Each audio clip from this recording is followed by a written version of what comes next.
और news at 4 में हम बात कर लेते हैं सपा अध्यक्ष अखिलेश यादव की। बुंदेलखंड के 3 दिन के दौरे पर हैं। इस दौरान बांदा में जनसभा के बाद अखिलेश यादव महोबा के लिए रवाना भी हो चुके हैं। अखिलेश यादव का कहना यह है कि बुंदेलखंड की भारतीय जनता पार्टी, ये जनता जो है ना, वो सफाया करेगी बीजेपी का, और इसके लिए वो तैयार दिखाई दे रही है।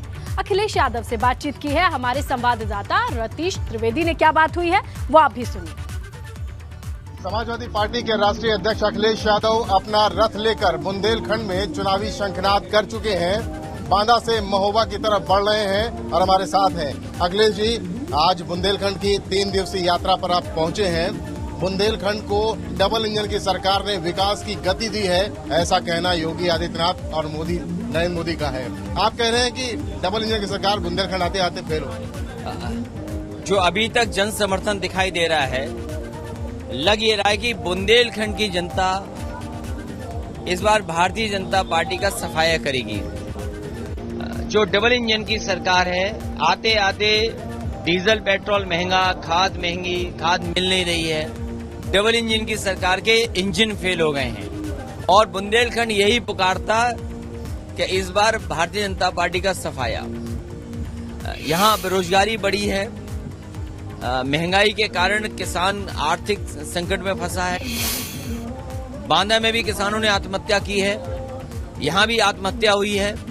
जब पैदल चल करके मजदूर आए थे, जिन मजदूरों की जान गई, अगर किसी ने मदद की थी तो समाजवादियों ने मदद की।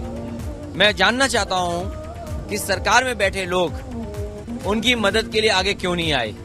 जो मजदूर घर नहीं पहुँच पाए, परिवार से नहीं मिल पाए, उनकी जान चली गई, उनकी मदद क्या सरकार ने की। इसी तरह बांदा में, महोबा में सबसे ज्यादा किसानों ने आत्महत्या की है। सरकार बताए कि उन्होंने किसानों की क्या मदद की है। इसलिए बुंदेलखंड की जनता पुकार रही है कि नहीं चाहिए उन्हें भाजपा। डबल इंजन आते आते यहाँ फेल हो गया है। नाम बदलने की सियासत पर आप काफी कटाक्ष करते हैं, लेकिन आप ही का नाम बदल दिया गया। उप मुख्यमंत्री हैं केशव प्रसाद मौर्य कह रहे हैं कि अखिलेश यादव जिन्नावादी हैं और अखिलेश अली जिन्ना आपका नामकरण कर दिया। नाम बदलने वाले जो विश्व रिकॉर्ड बना रहे हैं, इस बार जनता उनकी सरकार बदल देगी और बदलाव की लहर में इनका पता नहीं लगेगा, क्योंकि इन्हें जवाब देना है जनता को महंगाई और बेरोजगारी का और किसान की बर्बादी का। वो जवाब नहीं दे पा रहे हैं। अखिलेश यादव जी, एक ट्वीट हुआ है, अभी केशव मौर्य ने आज ही ट्वीट किया है, कहा है कि काशी में और अयोध्या में तो मंदिर बन रहा है, अब मथुरा की बारी। कि भारतीय जनता पार्टी के पास धर्म के मुद्दे के अलावा कुछ नहीं बचा। महंगाई पे जवाब नहीं दे सकते। आज जब बुंदेलखंड में हम हैं तो सबसे ज्यादा महंगाई के कारण परेशान है किसान। आज सिलेंडर महंगा हो गया। इन्होंने कहा कि अन्ना पशुओं के समस्या का समाधान करेंगे। सड़कों पे बुल घूम रहे हैं, इन बुलों को कौन रोकेगा। इसलिए आने वाले समय में बुंदेलखंड की जनता भारतीय जनता पार्टी का सफाया करेगी, क्योंकि यहाँ बेरोजगारी है, यहाँ मुद्दा प्यास है, यहाँ मुद्दा पानी है, यहाँ मुद्दा किसान है। अगर इसके लिए जवाब क्या है उनके पास। टीईटी पर आपने बड़ा कटाक्ष किया, आज हमला बोला है। उत्तर प्रदेश टीईटी को लेकर के आपने कहा है कि सरकार पेपर लीक करा रही है, आपने आरोप लगाया। ये लीक इसलिए है कि कोई परीक्षा बिना पेपर के लीक हुए या बिना परीक्षा को टाले हुए अभी तक परीक्षा नहीं हो पाई है। और सवाल यही है कि सरकार नौकरी और रोजगार नहीं देना चाहती है, इसीलिए तमाम पेपर्स उन्होंने लीक किए। आखिरकार उन पे बुलडोजर कब चलेगा जिन्होंने पेपर लीक किया है। वो लोग क्या मुख्यमंत्री जी बुलडोजर लेकर के जाएंगे जिन्होंने परीक्षा को आज तक लीक किया है पेपर? क्या मुख्यमंत्री जी के पास वो बुलडोजर है जो लीक करने वाले पेपरों के ऊपर बुलडोजर चला सके? रथ यात्रा को आगे ले जा रहे हैं और अखिलेश जी से आखिरी सवाल अखिलेश जी बस ये कि बीजेपी ने 6 यात्राएं निकालने की बात कही है। विजय यात्रा लेकर आप निकल रहे हैं और 6 यात्राएं वो निकालने जा रहे हैं। देखिए, अब यात्राएं जो चल रही हैं, नकल करने वाली यात्राएं। तो इसी बातचीत से कुछ बड़ी खबर जो निकल करके सामने आई वो हम आपके सामने रखें। अखिलेश कहते हैं कि डबल इंजन की सरकार पूरी तरीके से फेल हो चुकी है और अखिलेश ने आरोप लगाया है कि बुंदेलखंड आते आते डबल इंजन की सरकार फेल हो जाती है। बुंदेलखंड में बेरोजगारी, महंगाई और किसान परेशान हैं। बांदा और महोबा में किसानों ने आत्महत्या की है। पैदल चलकर जब मजदूर आए हैं तो उनकी मदद जो है वो सपा ने की थी। वो उस दौर की भी बात करते हैं। इसके अलावा बुंदेलखंड की जनता पुकार रही है कि नहीं चाहिए भाजपा। उप मुख्यमंत्री केशव प्रसाद के बयान पर भी अखिलेश ने पलटवार किया है और कहते हैं कि नाम बदलने वाले विश्व रिकॉर्ड बना रहे हैं। इसके साथ ही अखिलेश कहते हैं कि जनता को महंगाई बेरोजगारी का जवाब बीजेपी को देना ही पड़ेगा। भाजपा के पास धर्म के मुद्दे के अलावा कोई मुद्दा ही नहीं बचा है। इसके अलावा पेपर लीक मामले पर भी कहते हैं कि जिन्होंने पेपर लीक किया है उन पर बुलडोजर कब चलेगा। तो अखिलेश यादव ने कट टू कट बुंदेलखंड पहुंचकर, बांदा पहुंचकर जो एक्सक्लूसिव बातचीत की है बीपी गंगा से, उससे कई अहम बिंदु निकल करके सामने आते हैं। वही हम आपके पास रख रहे हैं, आपके सामने रख रहे हैं कि पेपर लीक का मामला हो, चाहे धर्म का मामला हो या किसानों का या फिर पानी का, हर एक मुद्दे पर वो सरकार को घेरते हुए दिखाई दिए हैं। तो आइए, जब बात चल ही रही है तो आपको सपा अध्यक्ष अखिलेश यादव के बांदा दौरे की कुछ अहम तस्वीरों से रूबरू करवा देते हैं। पहली तस्वीर में आप देख रहे हैं कि किस तरीके से अखिलेश विजय रथ पर सवार हैं। बस की छत से लोगों का अभिवादन स्वीकार कर रहे हैं, हाथ हिलाकर उनका अभिवादन खुद भी कर रहे हैं। दूसरी तस्वीर में अखिलेश यादव मंच से लोगों का अभिवादन कर रहे हैं। तीसरी तस्वीर में अखिलेश यादव मंच पर हाथ थामे नेताओं के साथ एकता दिखाते हुए खड़े दिखाई दे रहे हैं। चौथी तस्वीर में सपा नेता अखिलेश यादव का गदा और स्मृति चिन्ह देकर बुंदेलखंड में किस तरीके से सम्मान किया जा रहा है वो है। पांचवी तस्वीर में अखिलेश की सभा में समर्थकों की भारी भीड़ देखी जा सकती है। तो ये देखिए, बुंदेलखंड के मिशन पर जब अखिलेश यादव निकले हैं तो किस तरीके की तस्वीर निकल करके सामने आई है वो हम आपके समक्ष रख चुके हैं।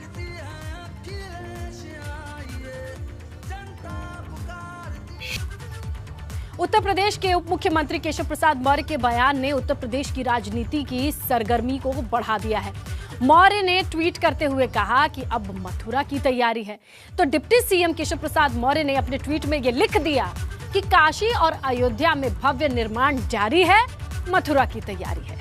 मौर्य के इस बयान से बीजेपी और आरएसएस के एजेंडे में हमेशा से ही शामिल अयोध्या, मथुरा, काशी के मुद्दे को लेकर अब अटकलें जो हैं वो तेज हो चुकी हैं, क्योंकि उन्होंने साफ साफ लिख दिया। 2 लाइन है ये, लेकिन इस 2 लाइन पे किस तरीके की सियासत होगी इसका अंदाजा हम आप लगा सकते हैं।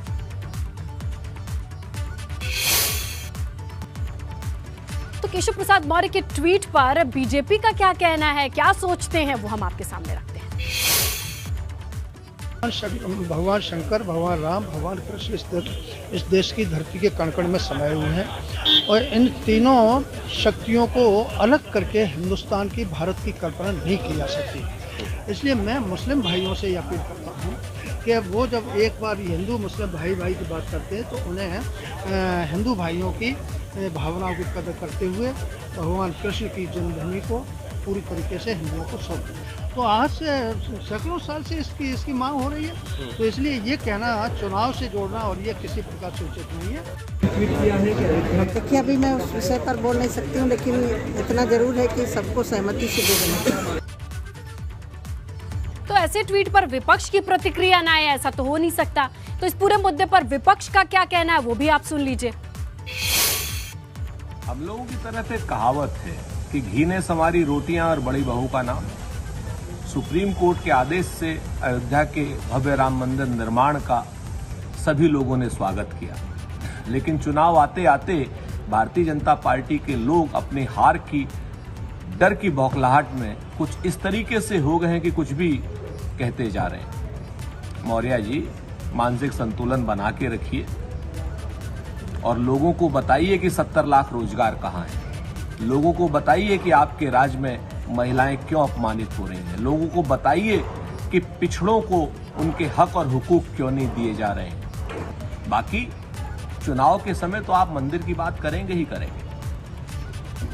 हमने पहले ही कहा था, जब उत्तर प्रदेश में भारतीय जनता पार्टी को हार का डर सताने लगेगा तो जनता के असली मुद्दों से ध्यान भटकाने के लिए वो जाति धर्म की राजनीति शुरू कर देगी। अब वही उन्होंने शुरू किया है, जाति धर्म की राजनीति को जोड़ देना चाहते हैं। लेकिन उत्तर प्रदेश की जनता भूली नहीं है कि किस तरह की महंगाई है, किस तरह की बेरोजगारी है, किस तरह से महिलाओं पे अत्याचार बढ़ा है, किसानों किस तरह से यहाँ पे रौंदा गया है और किस तरह से कोविड काल में यहाँ लोगों की मौतें हुई हैं। इसलिए उत्तर प्रदेश में 2022 में 22 साइकिल की सरकार होगी और भारतीय जनता पार्टी की विदाई तय होगी। आप बताइए, प्रभु श्री राम के मंदिर के नाम पर आज तक ये नींव नहीं भर पाए मंदिर की। क्यों नहीं भर पाए? उसकी वजह यह है कि 5 मिनट में 2 करोड़ की जमीन 18.5 करोड़ में खरीदते हैं। काशी में क्या किया इन्होंने? जाके वहां संतों से, महात्माओं से, वहां के स्थानीय लोगों से पूछिए। लखनऊ से बड़ी खबर है। लखनऊ टीटी पेपर लीक मामले पर बड़ी अपडेट हम आपको दें। अब इसमें 33वीं गिरफ्तारी भी हो चुकी है। आपको बताएं कि अलीगढ़ से गौरव को एसटीएफ ने गिरफ्तार किया है। आज ही सचिव परीक्षा नियामक अधिकारी संजय उपाध्याय को भी गिरफ्तार किया गया है। संजय उपाध्याय को कल सस्पेंड किया गया था, लेकिन आज गिरफ्तारी भी हुई है और कुल मिला के पेपर लीक कांड में 33वीं गिरफ्तारी भी अलीगढ़ से आज हो चुकी है। एसटीएफ के हाथ ये कामयाबी लगी है, जहां 33 लोगों को गिरफ्तार किया जा चुका है, इस पूरे कांड से जुड़े लोगों को।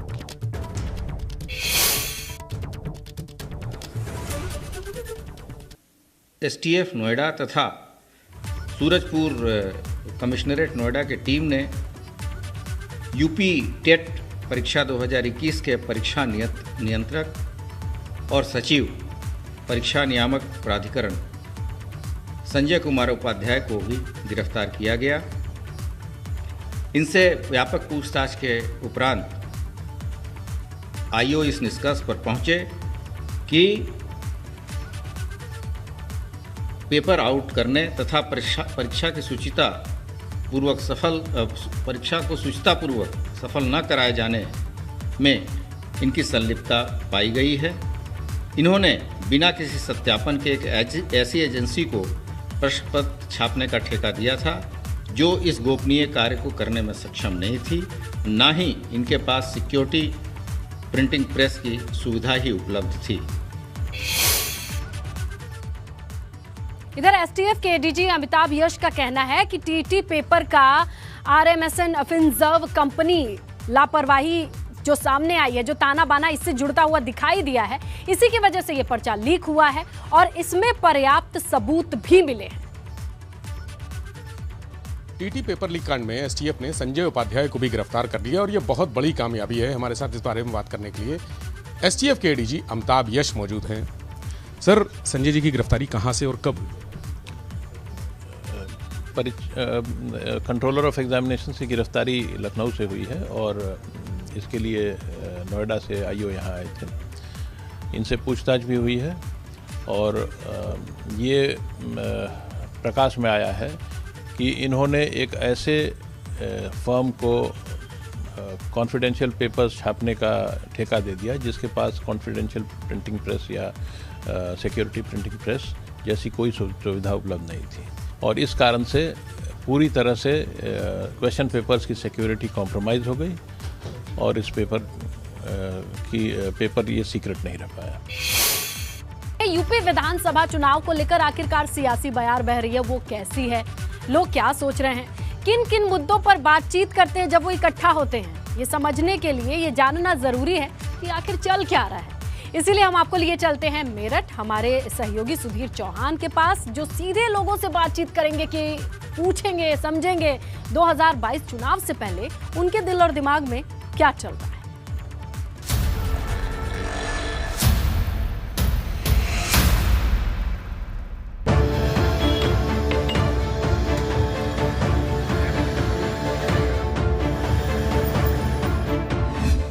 नमस्कार, एबीपी गंगा की टीम पहुंची है मेरठ यूनिवर्सिटी के, जो चौधरी चरण सिंह यूनिवर्सिटी के नाम से जानी जाती है, उसके ठीक सामने यहाँ पर चाय की दुकान पर जो लोग यहाँ पर जो इकट्ठा होते हैं, आते तो चाय पीने के लिए, लेकिन चर्चा चुनावी या आजकल के माहौल के ऊपर होती है। जो लोग यहाँ पे इकट्ठा हैं, बात करते हैं उन्हीं लोगों से। ये बताइए सर, क्या नाम आपका? मेरा नाम सेंसर पाल सिंह है, retired deputy SP. Sensor Pal ji, जो आजकल का माहौल चल रहा है, खासकर प्रदेश का चुनावी माहौल, 2022 का चुनाव आने को है, ऐसे में क्या लगता है क्या मुद्दे आने वाले समय में होंगे आपको? देखिए, इस समय तो जो है माहौल पूरा गठबंधन का बना हुआ है। गठबंधन जो है इतने ज़बरदस्त तरीके से चुनाव भी मूड में भी है और चुनाव जीतने के मूड में भी है और 110% प्रदेश में जो है गठबंधन की सरकार समाजवादी पार्टी के नेतृत्व में बन रही है। आपका क्या नाम है? मेरा नाम विचित्र सिंह है। विचित्र जी, क्या लगता है आपको कि जो समाजवादी और आरएलडी का जो गठबंधन होने जा रहा है, जयंत और अखिलेश का, क्या लगता है कि क्षेत्र की जनता को पसंद आएगा? बिल्कुल पसंद आ रहा है। ये एक जो है स्वाभाविक गठबंधन है, तो आप कह सकते हैं इस बार जो है सपा और रालोद की जो गठबंधन की सरकार है वो आ रही है। सपा क्यों ऐसा लगता है कि जो प्रेजेंट की जो सरकार है कि उससे लोग नाराज हैं? किन मुद्दों को लेकर लगता है? ये दलित विरोधी सरकार है, किसान विरोधी सरकार है और हर वर्ग की ये विरोधी सरकार काम कर रही है। और जी, आपका क्या नाम है? मैं राकेश कुमार। राकेश जी, ये बताइएगा कि जो आजकल का माहौल है, क्या लगता है क्या मुद्दे इस समय जो है क्षेत्र में और आपके मेरठ में चल रहे हैं? ये सभी लोग जो हैं, आज की जो पार्टियां हैं, ये आने वाली जो भी पार्टी हैं इस समय अनैतिक लोग इसमें आ गए हैं। जितने भी ये राजनीतिक लोग नेता बने हुए हैं आज के, ये सब अनैतिक हैं। ये जो अनैतिकता, जब तक नैतिकवान लोग सरकार में, जब तक नैतिकवान लोग नेतागिरी में नहीं आएंगे, कुछ नहीं होने वाला, कोई सुधार नहीं होने वाला। चाहे बीजेपी आ जाओ, चाहे ये सपा आ जाओ या बसपा आ जाओ, चाहे कोई आ जाओ। ये बताइएगा आपका क्या नाम बाबू जी? मेरा नाम चरणपाल सिंह है। चरणपाल जी, आप काफ़ी वरिष्ठ हैं, कई चुनाव आप देख चुके होंगे। क्या लगता है 2022 का जो चुनाव आ रहा है, किन मुद्दों को लेकर के अब सामने पार्टी आएंगे आपके? दरअसल में बीजेपी हर फ्रंट पे असफल रही है, चाहे वो शिक्षा का हो, रोजगार का हो और या महंगाई का हो, और हर आदमी पे इन्होंने इतने टैक्स लाद दिए हैं कि महंगाई के मारे आदमी त्रस्त हो गया है और अपना जो दिनचर्या गुजारे का भी उसे मुश्किल पड़ रहा है कि कैसे अपना गुजारा करे। और भी लोग हैं, बात करते हैं उनसे। आपका क्या नाम है? जावेद त्यागी। जावेद जी, बताइएगा क्या लग रहा है आपको 2022 में ये जो गठबंधन नया बन के आया है और भाजपा का क्या रहेगा आपको? तो जो गठबंधन है, गठबंधन की सरकार इनकी पहले भी रही है, ये लोग पहले भी सत्ता में रहे हैं और भारतीय जनता पार्टी ने जिस तरीके से काम किया है, जैसे अगर आप किस मुद्दे को उठाएं, जैसे गुंडागर्दी जो प्रदेश के अंदर होती थी, आज वो कहाँ पे है, वो ख़त्म हो चुकी है। तो सरकार ने बहुत अच्छा काम किया है, ऐसा नहीं है, सरकार बहुत सारी चीज़ें दे रही है। और मतलब गठबंधन तो ये पहले 2019 में भी गठबंधन हुआ था, बहन जी का और समाजवादी पार्टी का क्या हाल रहा गठबंधन का, आपने देखा। लोगों की अलग अलग राय है यहाँ पे, और भी कई लोग हैं यहाँ पे जो मौजूद हैं, जो चाय की दुकानों पे अक्सर आते हैं, चाय पीने के लिए आते हैं, लेकिन मुद्दे उनके जो चुनावी रहते हैं। ये बताइएगा क्या लगता है आपको 2022 का जो अब चुनाव आ रहा है, क्या चल क्या रहा है उसके साथ? 2022 में भाजपा का सुपड़ा साफ होगा, भाजपा का सुपड़ा साफ होगा, इनके झूठे वादों का सुपड़ा साफ होगा। जिस तरीके से इन्होंने जनता का विश्वास के साथ खिलवाड़ किया है, यही जनता इन्हें 2022 में अपने मतों के साथ उखाड़ फेंकने का काम करेगी। देखिए थी यहाँ पे लोगों की राय, बेहद गुस्सा है इनके अंदर। जो मौजूदा सरकार है, जो अभी हाल ही में एक नया गठबंधन हुआ है समाजवादी पार्टी का, रालोद का, वो भी लोगों का कहना है कि ये खासा पसंद किया जाएगा। और फिलहाल जो यहाँ के लोगों की राय है कि 2022 के आने वाले चुनाव में बदलाव उनको दिखाई देगा। सुधीर चौहान, ABP गंगा, मेरठ।